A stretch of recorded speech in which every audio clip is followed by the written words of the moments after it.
বন্ধুরা নমস্কার, খুলুমখা।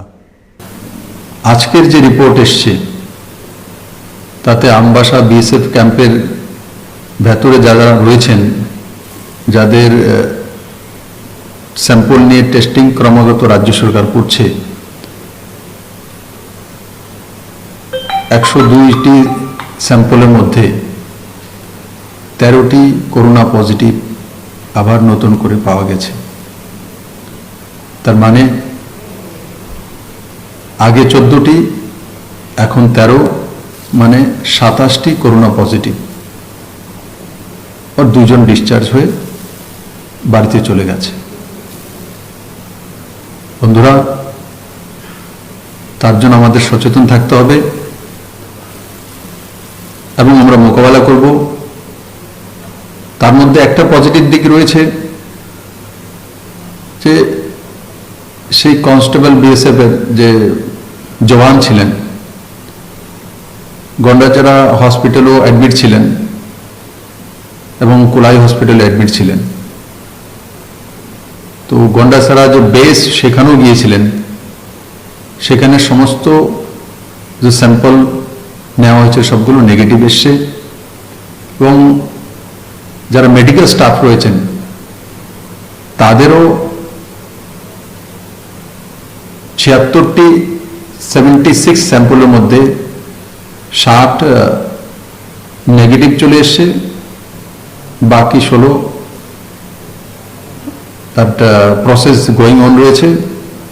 আমি আশা করি সেগুলো নেগেটিভই আসবে।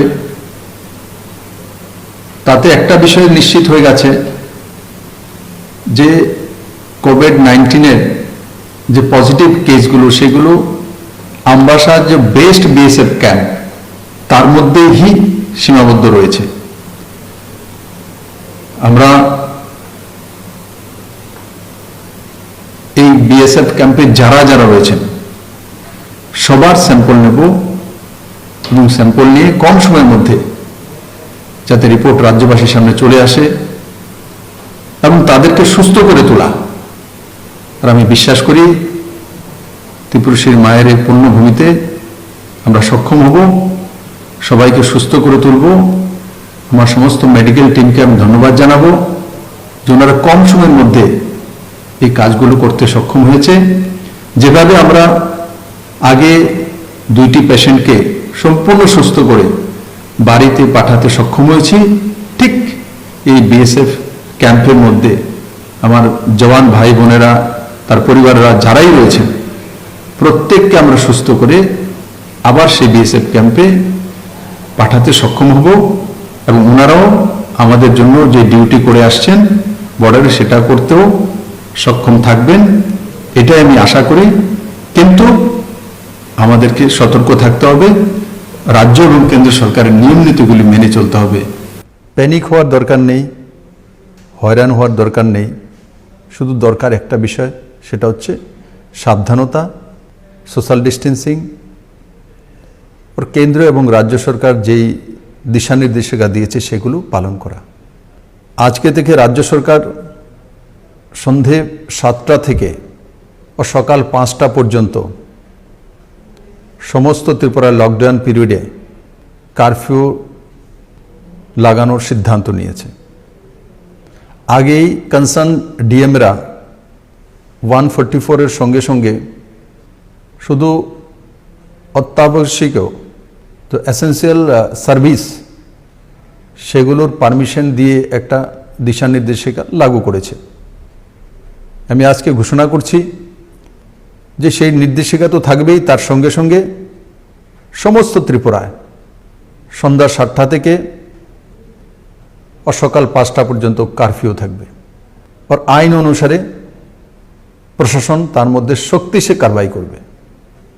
আজকে আরেকটু দিশানির্দেশিকা রাজ্য সরকার লাগু করেছে, সেটা হচ্ছে যে দোকান এবং সেই দোকানের যে দোকানি রয়েছেন, ড্রাইভার, পেট্রোল পাম্পে কার্যরত কর্মীরা, রিক্সা চালক, কমার্শিয়াল অ্যাক্টিভিটিতে যারাই থাকবেন তাদেরকে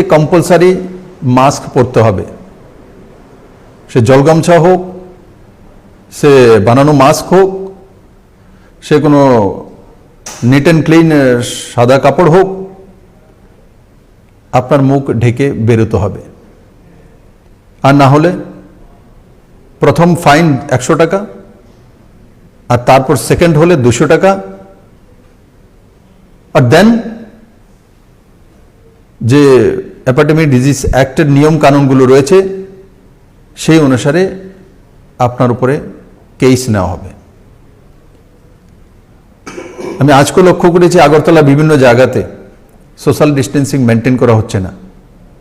মনে হয় যেন মনের আনন্দে সবাই বেরিয়ে গেছে। বন্ধুরা, এখনো কঠিন দিন শেষ হয়নি। আমি বারবার অনুরোধ করছি, আপনাদেরকে নিবেদন করছি, আপনাদের প্রতি প্রার্থনা করছি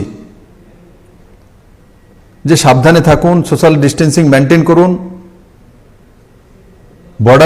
বর্ডার কারফিউ পালন করুন। এগুলো আমাদের স্বভাবের অঙ্গ হয়ে যেতে হবে। এর বাইরে গিয়ে করোনাকে পরাজিত করা সম্ভব নয় বন্ধুরা। আমি করজনে আপনাদেরকে নিবেদন করছি, আপনারা দায়িত্ব নিয়ে নেই প্রত্যেক ব্যক্তি, যে আমরা খালি মুখে বেরোবো না, কোনো না কোনো নিট অ্যান্ড ক্লিন কাপড় হোক, গামছা হোক, আর মাস্ক সর্বোপরি দিয়ে বাড়ি থেকে বেরোবো। আর অযথা বাড়ি থেকে না বেরোনো,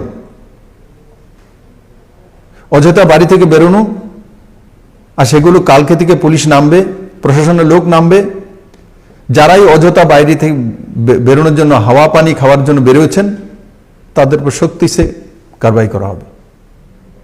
যারা ত্রিপুরার বাইরে রয়েছেন, ত্রিপুরা সরকার সিদ্ধান্ত করেছে যারা ট্যুরিস্ট হিসাবে অন্য রাজ্যে ঘোরার জন্য গিয়েছিলেন, চিকিৎসা করার জন্য গিয়েছিলেন, পিলিগ্রিমস, আর সঙ্গে সঙ্গে যারা স্টুডেন্ট কোনো এক্সাম দেওয়ার জন্য গিয়েছেন, আটকে গেছেন বহিরাজ্যে, তাদেরকে প্রায়োরিটিতে প্রথম আনা হবে। তাদের জন্য পাসের ব্যবস্থা প্রথম করা হবে। যারা সেখানে পার্মানেন্ট স্টুডেন্ট রয়েছেন, যারা কোনো জায়গাতে পার্মানেন্ট চাকরি করছেন, ওনারা অতি উৎসাহিত হয়ে যাচ্ছেন ত্রিপুরা আসার জন্য, ওনার গার্জেনও অতি উৎসাহিত হয়ে যাচ্ছেন। তার পরিণাম ভয়াবহ হবে।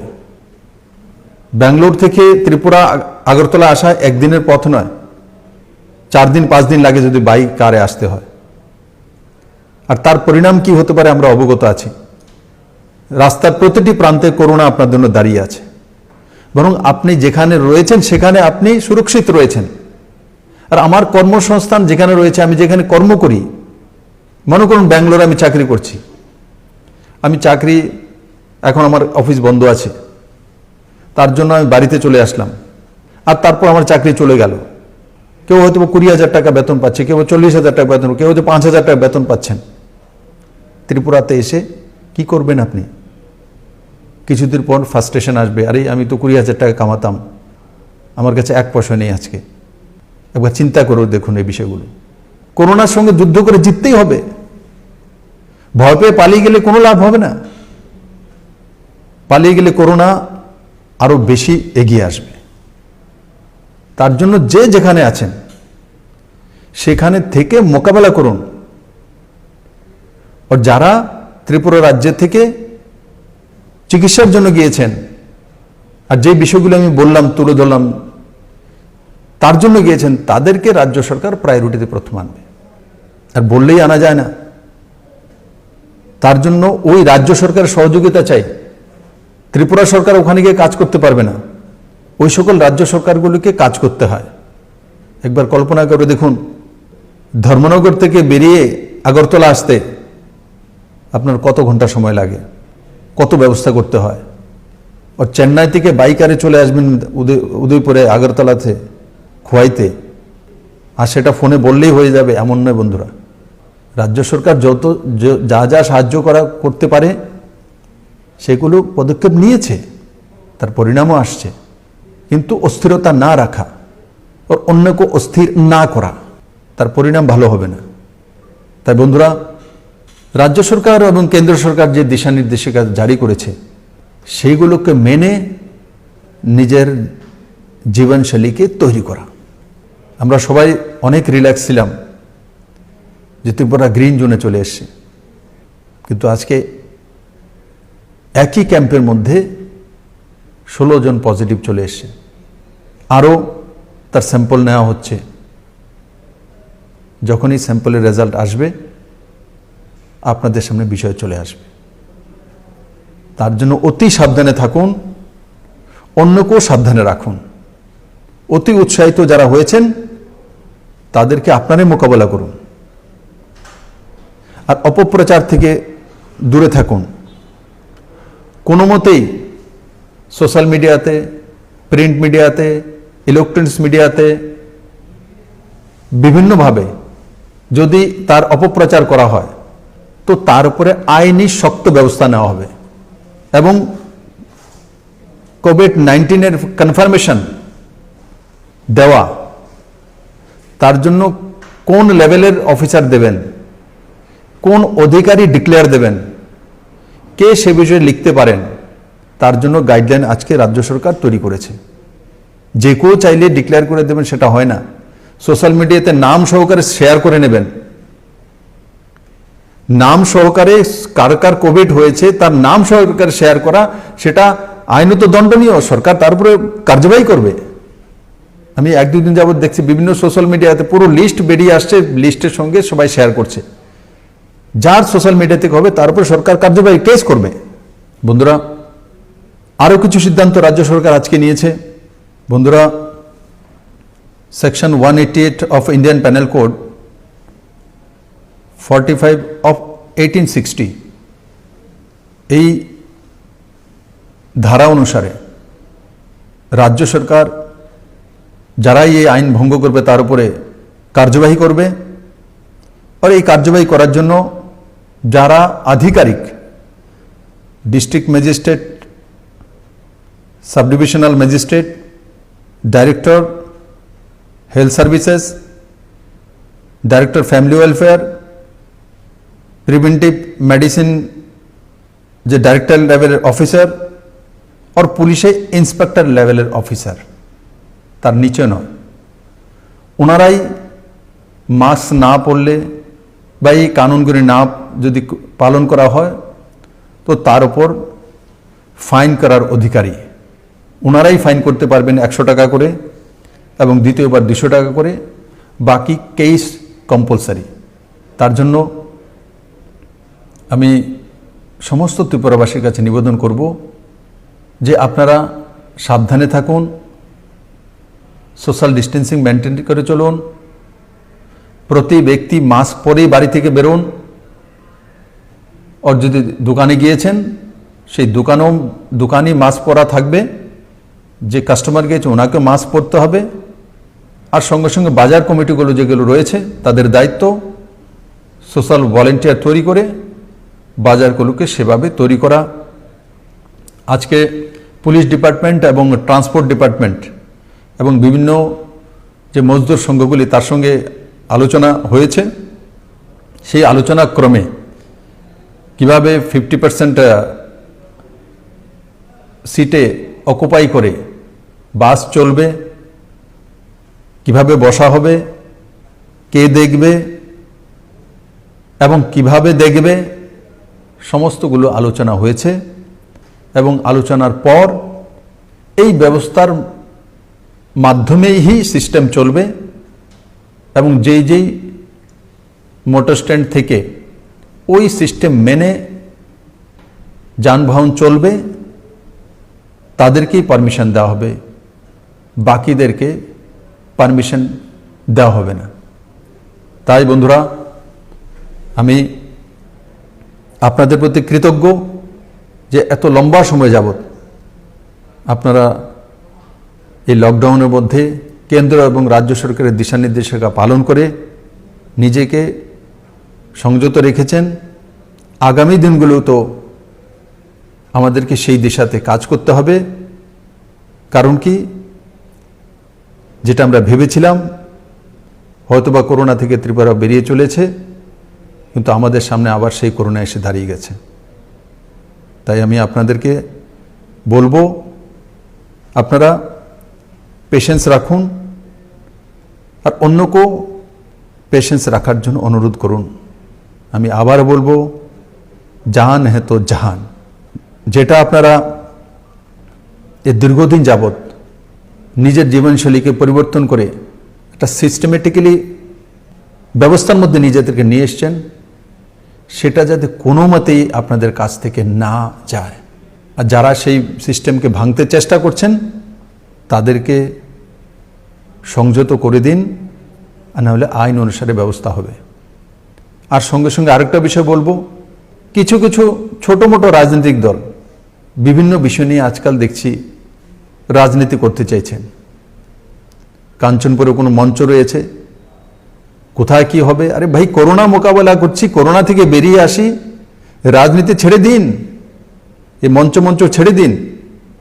সরকার কড়া কার্যবাহী করবে তার মধ্যে, এবং এই সময়ে এই ধরনের কার্যকলাপ করার পরিণতি কি হতে পারে আর কত বছর পর্যন্ত জেল হতে পারে সেই বিষয়ে আপনারা অবগত নিশ্চয়ই আছেন। তার জন্য আগে ত্রিপুরাকে করোনা থেকে বের করি, এই মঞ্চ আর সেই রাজনীতি আমরা করতে পারবো, আগে জান বাঁচিয়ে নেই, এগুলো থেকে দূরে থাকুন। এগুলো করার জন্য সময় রয়েছে, এই সময় এগুলো নয়। এখন সবার দায়িত্ব একত্রিত হয়ে আমাদেরকে ত্রিপুরাকে বাঁচানো, আমাদের জীবনকে বাঁচানো, আমাদের সিস্টেমকে বাঁচানো। এবং আমি আশা করি ত্রিপুরার আম জনতা তার জন্য তৈরি হয়ে বসে আছেন। আর যা যা কিছু অসুবিধা হচ্ছে, সব জায়গাতে কোনো না কোনো জায়গায় রাজ্য সরকার সাহায্য করছে, কেন্দ্র সরকার সাহায্য করছে। তাছাড়াও যে অসুবিধাগুলো রয়েছে সেগুলোও আমরা খুঁজে বের করার চেষ্টা করছি। সেগুলো সমাধান করার জন্য আগামী 2-4 দিনের মধ্যে আরও কিছু নতুন স্কিম, নতুন কিছু দিশানির্দেশিকা রাজ্য সরকার তার সামর্থ্য অনুসারে আপনাদের জন্য লাগু করবে। আমি আশা করি আপনারা যেভাবে আজকে আমি আপনাদের সামনে বিষয়টা প্রস্তুত করেছি, ঠিক ওইভাবে আপনি আমার পার্শ্ববর্তী পরিবারের সামনে এবং নিজের পরিবারের সামনে প্রস্তুত করবেন এবং ত্রিপুরাকে বাঁচাবেন এবং নিজের জীবনকেও বাঁচাবেন, নিজের পরিবারকেও, এবং ত্রিপুরাকেও সুস্থ রাখবেন। সবাইকে অনেক অনেক ধন্যবাদ। জয় হিন্দ।